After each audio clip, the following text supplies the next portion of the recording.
시 한 편을 들려드리겠습니다. 그날이 오면은 삼각산이 일어나 더덩실 춤이라도 추고 한강물이 뒤집혀 용솟음 칠 그날이, 이 목숨이 끊기기 전에 와 주기만 하량이면 나는 밤하늘에 나는 까마귀와 같이 종로의 인경을 머리로 들이받아 울리오리다. 두개골은 깨어져 산산조각이 나도 기뻐서 죽사옴에 오히려 무슨 한이 남으오리까. 그날이 와서, 오 그날이 와서 육조 앞 넓은 길을 울며 뛰며 뒹굴어도 그래도 넘치는 기쁨에 가슴이 미어질 듯 하거든. 드는 칼로 이 몸의 가죽이라도 벗겨서 커다란 북을 만들어 들쳐매고는 여러분의 행렬의 앞장을 서오리다. 우렁찬 그 소리를 한 번이라도 듣기만 하면 그 자리에 거꾸로 줘도 눈을 감겠소이다. 우리 민족의 해방을 염원했지만 끝내 그날을 보지 못하고 1936년 35살의 젊은 나이로 세상을 떠난 상록수라는 소설로 유명한 시문 선생님의 그날이 오면이라는 시입니다. 이 시는 물론 일제시대에는 발표될 수 없었고요. 해방 이후에 50년대 말에 그의 유고 시집에 실렸다고 합니다. 사실 그날을 꿈조차 꿀 수 없었던 그 엄혹했던 일제의 감정기에 민족적 염원과 소망을 담은 이 시인의 노래는 신앙이죠. 한마디로 이야기하면 신앙적 염원과 같았다라고 할 수 있을 것입니다.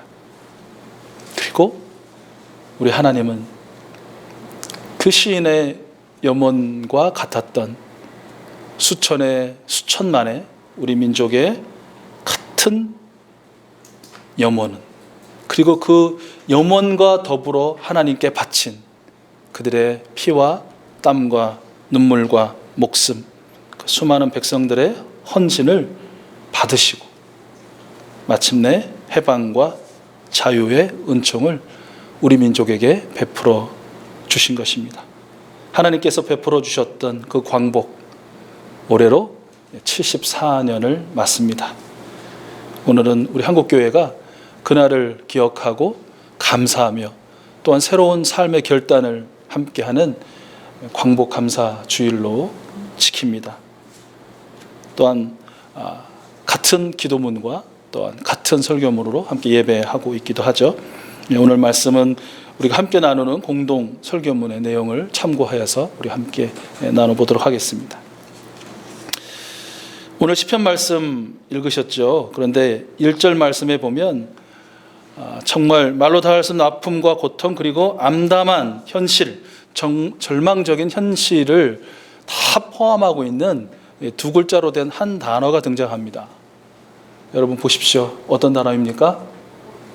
예, 그렇습니다. 포로라는 단어입니다. 전쟁에서 패배했다는 말이죠. 나라가 망했다는 말입니다. 내 나라, 내 고향의 대지에서 강제로 뽑혀서 남의 나라에 심겨졌다는 이야기입니다. 이룬 모든 것을 잃었다는 얘기고요. 앞으로 이룰 것이 없다라는 말이기도 합니다. 포로의 시대, 자신의 세대가 가고 또 자녀의 세대가 가도 상황은 바뀌지가 않은 것이죠. 당연히 낙담하고 포기하고 그야말로 좌절할 수밖에 없었던 그 시기, 그리고 그 시간, 그 의미가 이 포로라는 단어에 들어있는 것입니다. 아마 우리 일제시대 치하에 우리 민족도 마찬가지였을 것이다 라고 사실 짐작만 합니다. 그 시절을 단 하루도 한 시간도 살아보지 못한 저로서는 그저 상상할 뿐 어떻게 표현할 수는 없을 것 같습니다. 그러나 그 참담한 현실에 정말 놀라운 광명의 빗줄기가 내리비치죠. 2절 말씀에 또한 두 글자로 된 이 광명의 빗줄기 된 단어가 등장합니다. 어떤 단어이죠?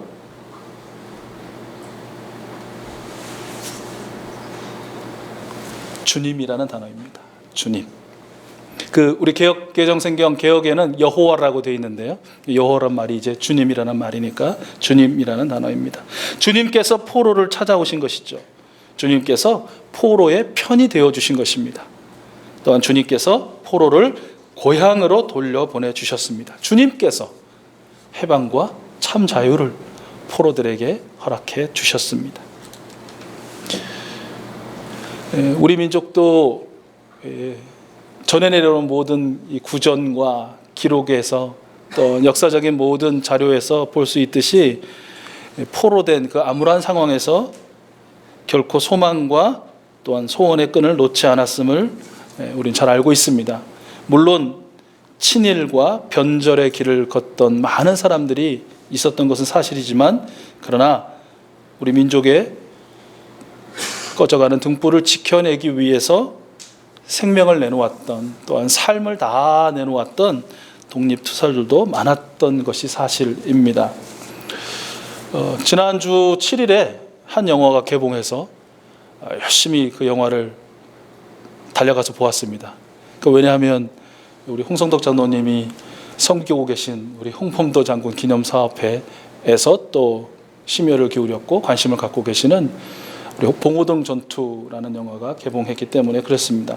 실제로 무장 독립 투쟁의 역사를 정사에 기반해서 만든 영화였습니다. 봉오동 전투 그러면 사실은 저도 그렇지만 김좌진 장군과 청산리 대첩, 이거는 많이 듣고 시험 문제로도 많이 나와서 많이 접어봤는데 홍범도 장군과 봉오동 전투는 그렇게 학창시절에도 많이 기록해보지는 않았던 것 같습니다. 이제 근래에 들어서 재조명되고 또 많은 부분들이 다시 또 밝혀지게 되고 그것들에 대해서 이제 많은 국민들에게 알려지고 있는 그런 상황인데요. 봉오동 전투는 1920년 6월에 있었던, 어떻게 보면 우리 독립 무쟁투쟁 역사에 있어서 가장 첫 그리고 위대했던 큰 승리로 기록되고 있습니다. 여러 군으로 나눠져 있던 우리 독립군을 우리 홍범도 장군이 연합해서 하나의 연합 결사체로 만들고요. 그리고 국내 진공전, 진입전을 수행합니다.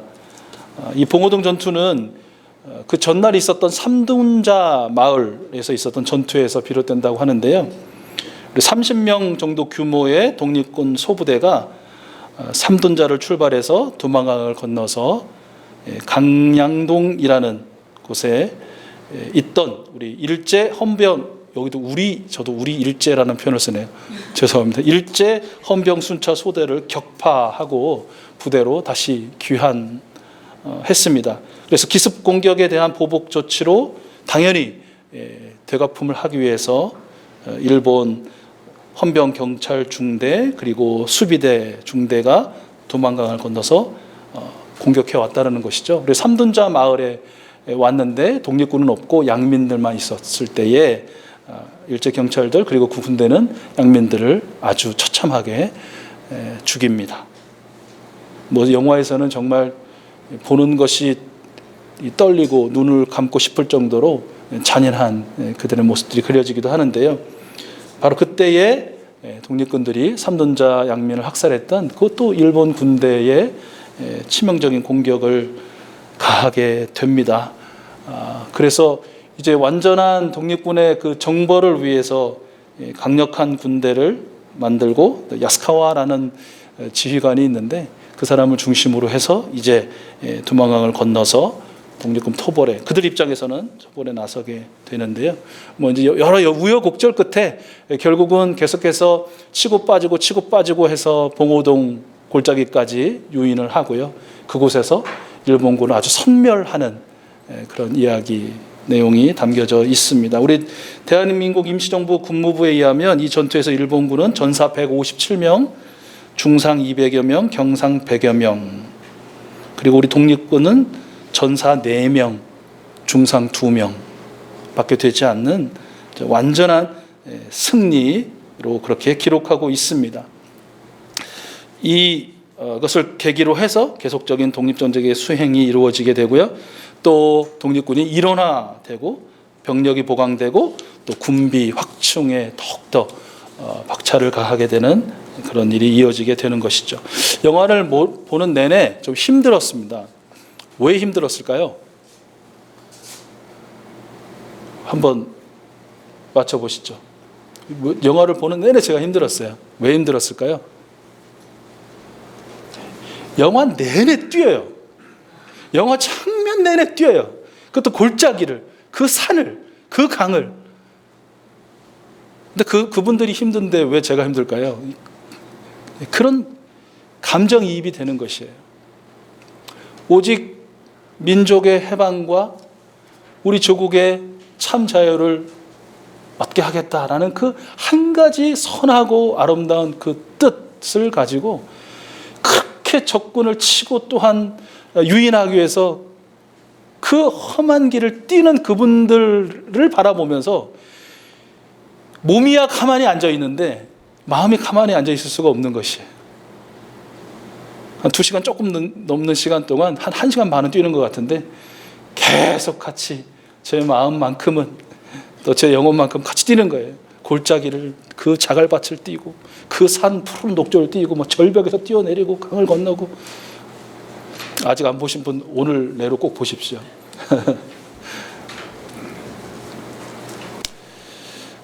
그리고 그 전투 현장에 모였던 사람들, 그 내용에도 소개되지만 출신 지역, 또 성별, 그리고 신분을 모두 훌쩍 뛰어넘어 모두가 민족 해방, 나라의 자유라는 그 뜻 아래 모였던 바로 자랑스러운 저의 조상들, 우리의 조상들이셨습니다. 그리고 그분들은 최후의 봉오동 전투의 승리 직후에 만세를 부르기보다 이제 다시 몇 달 뒤에 이어질 청산리 대첩을 위해서 또 청산리로 행진하는 그런 모습으로 마무리됩니다. 참으로 그분의 내달림, 또 그분들의 피 흘림에 우리 하나님께서, 우리 주님께서 응답하셨구나, 함께 하셨구나. 시편에서 노래하는 이스라엘에게 그랬듯이 우리 주님께서 우리의 편이 되어 주셨구나. 그리고 마침내 주님께서 우리 민족의 해방과 자유를 베풀어 주셨구나 라는 것을 다시 한번 생각하게 되고 또 감사하게 되었습니다. 그 당시 우리의 조상들은 그러셨겠죠. 1945년 8월 15일 바로 그날 꿈꾸는 사람들 같았고, 그들의 입에는 웃음이 가득 찼고, 또 그들의 혀에는 하나님을 향한 찬양의 함성이 가득 찼을 것입니다. 하나님께서 우리 편이 되셔서 이루신 큰 일을 경험하며 얼마나 기뻐하셨을까요? 또 하나님께 감사하고 또 감사하고 감사하셨을 것입니다. 그리고 74년이 지난 오늘 광복절을 맞는 우리의 마음이 그렇게 편치는 않습니다. 어쩌면 매우 무거운 마음으로 우리는 광복절을 맞습니다.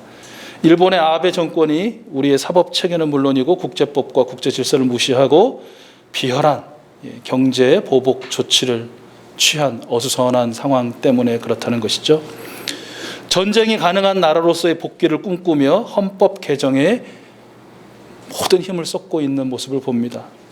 궁극적으로는 메이지 유신 시대의 영화, 일왕 중심의 세계 패권 국가를, 그 영화를 되찾겠다는 그 아베 정권의 야욕 때문에 지금 우리나라와 일본, 그리고 그 시민과 시민의 평화가 아주 위협을 받고 있다라는 사실이죠.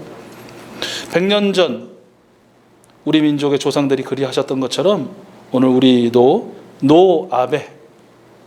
노아베에 동참하고 있습니다. 헛된 야욕에 사로잡혀 진리를 분간하지 못하는 아베를, 그리고 그를 중심으로 하는 자들에 대해서 단호하게 아니야! 라고 선포하고 있는 것이죠. 세대와 지역, 신부를 초월한 노아베 운동이 우리 시민들의 자발적인 헌신으로 확산되고 있다라는 것이죠. 저는 곰곰이 한번 생각해 봤습니다. 아베 정권이 도대체 뭘 믿고, 우리 입장에서 보면 극악하게까지 한 일들을 그렇게 도모할 수 있지? 그렇게 차근차근 계획하고 차근차근 실행하고 앞으로도 그렇게 계속 하려는 그 마음을 도대체 어떻게 그렇게 먹을 수 있었을까? 어떻게 생각하세요? 도대체 아베가 뭘 믿고 저러는 걸까요? 그가 믿고 있는 뒷배는 도대체 무엇일까요? 어떻게 생각하세요?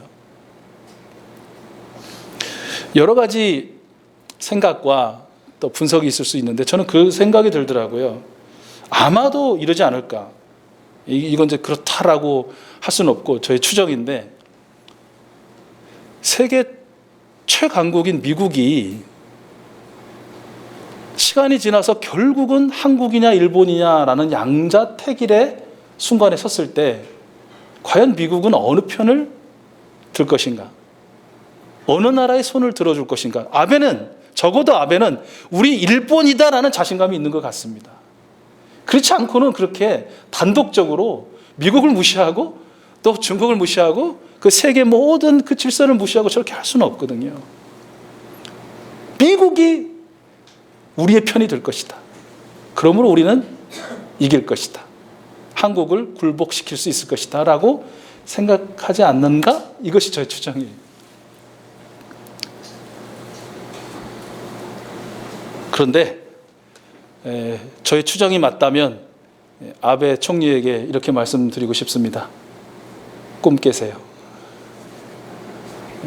당신은 일단 춘몽을 지금 꾸고 계십니다 라고 말하고 싶습니다. 왜냐하면 미국이 일본 손을 들어줄지 몰라도 결국 우리의 손을 들어주실 분은 하나님이시기 때문에, 바로 하나님이 우리 편이 되시기 때문이다 라는 것입니다. 여러분, 이게 진실로 그런 믿음의 고백이 되어지면 한번 아멘 한번 해보실래요? 하나님이 우리 편이 되어주십니다.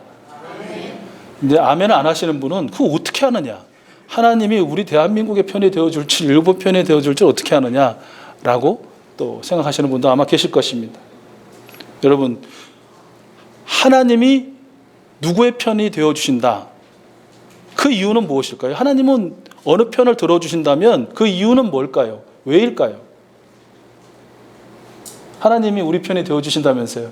대한민국 손을 들어주시는 것을 믿습니다 우리 했는데요. 왜 하나님은 그래야 하실까요? 우리가 하나님 편이기 때문에 그렇습니다. 하나님이 누구의, 어느 공동체의, 어느 민족의 편이 되어주신다는 건 그 공동체가, 그 민족이 하나님 편이기 때문에 그렇습니다. 우리가 바로 우리 민족이 하나님의 편에 선 자들이기에 하나님은 우리 편이 되어주실 줄로 믿습니다. 그래서 우리는 다시 지지 않을 것이고, 그래서 우리는 다시 종속되지 않을 것이고, 그래서 우리는 다시 포로가 되지 않을 것입니다.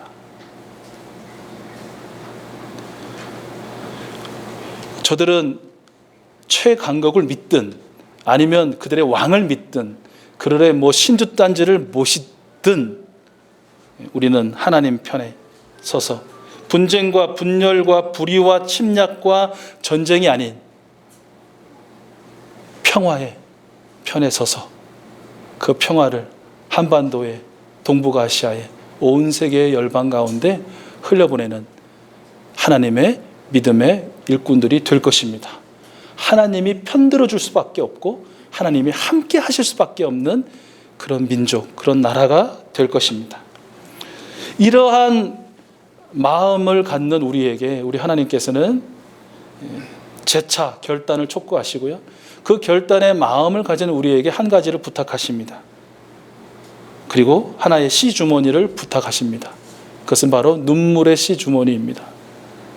오늘 시편 126편 5절과 6절에 있는 것처럼 기쁨으로 단을 거두기 위해서 눈물로 그리고 또 눈물로 하나님께서 우리에게 맡겨주신 그 평화의 씨를 뿌리라.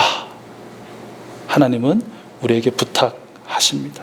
지금까지도 우리는 하나님께서 주신 민족의 평화를 위한 사명을 위해서 기도했고 헌신해 왔습니다. 세계 선교의 사명을 위해서, 또 동북아시아의 평화를 위해서, 일본의 복음화와 또 일본과의 화해를 위해서, 동족 상잔의 전쟁을 넘어 복음 안에서의 참된 평화 통일과 자유를 위해서 우리는 그리해 왔습니다. 우리 하나님께서는 오늘 다시 우리 익수수 교회와 우리 한국 교회에게 명령하십니다. 더 지속적으로 그리고 더욱 가열차게 기도하고 헌신하기를 원하십니다.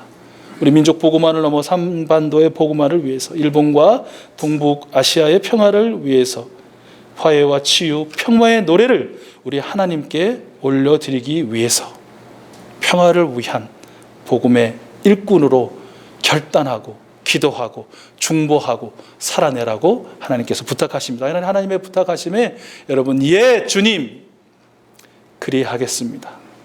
저희가 여기 있사오니 저희들을 사용하여 주옵소서. 이 고백이 이 시간 하나님께 올려질 줄로 믿습니다. 그 주인공이 여러분들이 되실 줄로 믿습니다.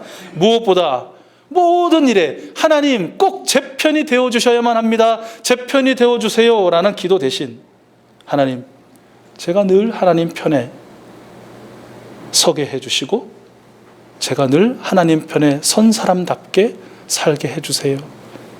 이것이 우리의 기도고 쉬지 않는 간구의 제목이 될 수 있기를 바랍니다. 언제 다시 오실지 모르는 주인께서 어떤 특정한 시간에 내가 올게 라고 기약하지 않으셔도 그야말로 아무 때나 언제든지, 아니 지금 바로 이 시간 우리에게 오셔도 괜찮을 준비된 종으로 오늘을 사는 우리 모두가 될 수 있기를 소원합니다. 지난 주간인가요? 좀 마음 조마조마하면서도 기다렸던 한 가지 소식이 있죠. 사실 저도 완전 포기 상태였습니다. 이게 뻔하다. 결론은 정해졌고, 그리고 결론이 나왔을 때 나는 우리 교우분들에게 뭐라고 대답을 해야 될까? 말을 할 수 있을까? 우리의 출구 전략은 무엇이 될 수 있을까? 고민했던 것이 바로 명성교회 사태에 대한 총회 재판국의 판결이었습니다. 시간도 너무 늦어지고 그리고 또 날이 지내는 것을 보면서 이거는 무조건 그냥 그들의 행위를 합법화해주는 그런 다수결의 판결이 나오지 않을까라는 속상함과 두려움이 있었는데, 결국은 다 들으신 것처럼 100% 만장일치로 그것이 불법한 일이다라고 그렇게 판결을 내렸습니다. 결국은 돈을 섬길 거야. 결국은 사람을 섬길 거야.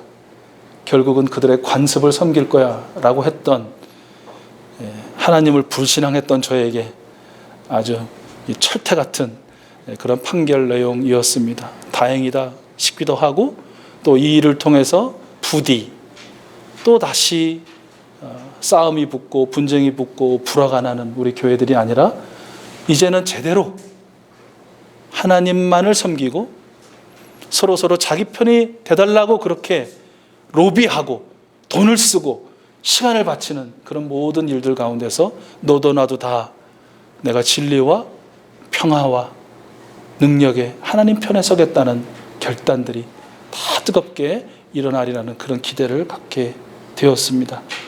그런 마음으로 같이 기도하고 또 마음을 모아주셨던 우리 모든 한국 교회의 교우들의 기도에 대한 하나님의 선한 응답이 아니신가, 또한 그러면서 하나님께 감사하는 시간을 가졌습니다. 말씀드린 것처럼 하나님 편에 서서 하나님 편으로 사는 것, 그것은 눈물로 씨를 뿌리는 것과 같습니다. 힘든 일입니다. 하기 싫은 일입니다. 외면하고픈 일입니다. 포기하고 싶은 일입니다. 그러나 실행하는 그 사람, 순종하는 그 사람, 순복하는 그 사람은, 그 종은 기쁨으로 단을, 그리고 기쁨으로 하나님의 열매를 가지고 돌아오게 됩니다.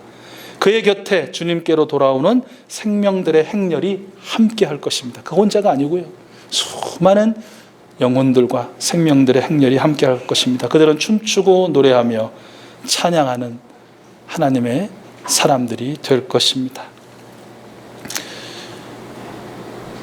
하나님께서 베풀어 주신 광복 74주년을 맞으면서 속박과 억압으로부터의 해방과 참 자유를 허락해 주신 우리 하나님께 무한 감사를 드리는 대한민국 국민이라면, 시민이라면, 민족이라면 해야 할 이 당연한 감사를 이번 한 주간 동안 올려드릴 수 있는 저와 여러분들 될 수 있기를 소원합니다.